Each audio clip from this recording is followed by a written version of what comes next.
She thought the smell was spoiled meat. That's what everyone said. Bad plumbing.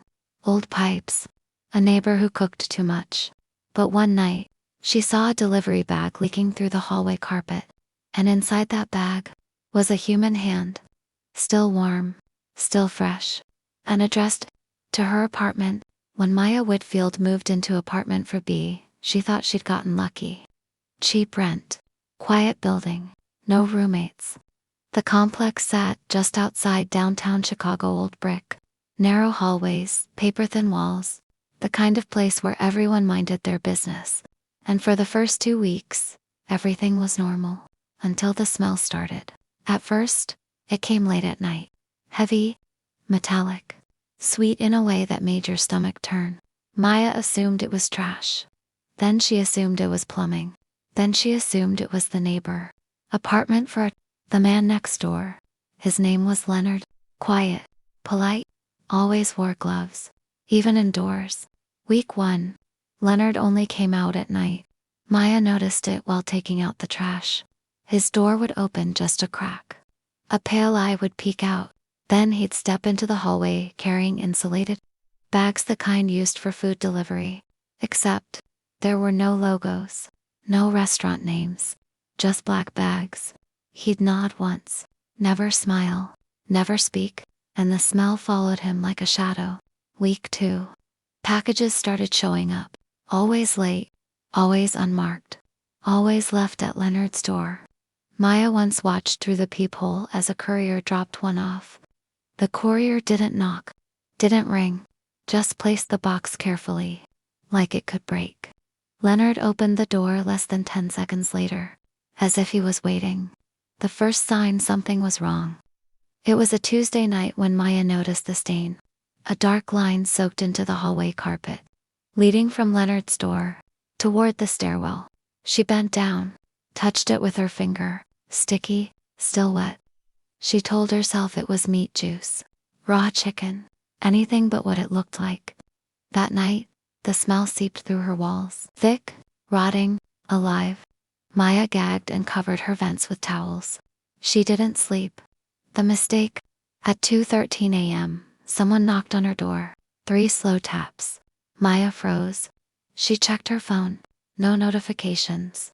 No delivery alerts. She approached the door quietly. Looked through the peephole. No one. She turned away. And that's when she heard it. A soft sliding sound. Like something heavy being dragged across the carpet.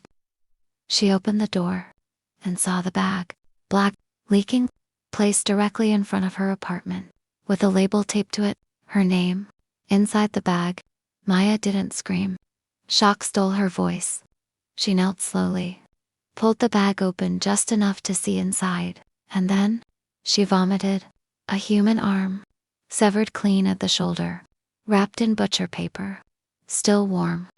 Still red. Still real. She staggered backward. And bumped into someone. Leonard. Standing behind her. Too close. Too quiet. The neighbor speaks. You weren't supposed to open that. His voice was calm. Almost disappointed. Maya couldn't breathe. You put this here. Leonard sighed. They mix up addresses sometimes. Sometimes, plural. Maya ran, barefoot down the stairs. Screaming. Pounding on doors. No one answered. Behind her, Leonard didn't chase. He just watched. The investigation? Police arrived within minutes. They sealed the building. Forced entry into apartment 4. What they found made hardened officers vomit. Freezers. Shelves. Vacuum-sealed packages. Every part labeled. Weight. Cut. Price. There were menus. Order sheets. A client list. Leonard wasn't hiding bodies. He was selling them. Online. Private buyers. Underground forums. Disguised as specialty meat suppliers. The smell? That was inventory. In Leonard's bathroom, they found a bathtub filled with ice. And a woman. Still alive. Missing pieces. Sedated. Breathing. Maya collapsed when she heard. Because the woman's phone was still ringing. With missed calls from her family.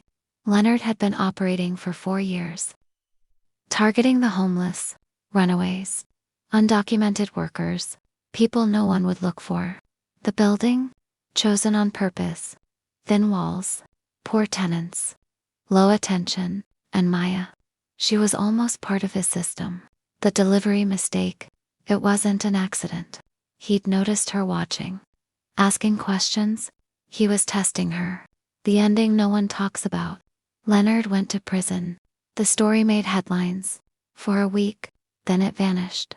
Buried under new tragedies. But Maya never went back. She moved. Changed her name. Still wakes up to smells that aren't there. Still checks labels on every package. Because sometimes, when she opens her door, she swears she sees a black bag, waiting, with her name on it. You never really know your neighbors. And sometimes, the worst monsters don't hide bodies, they sell them.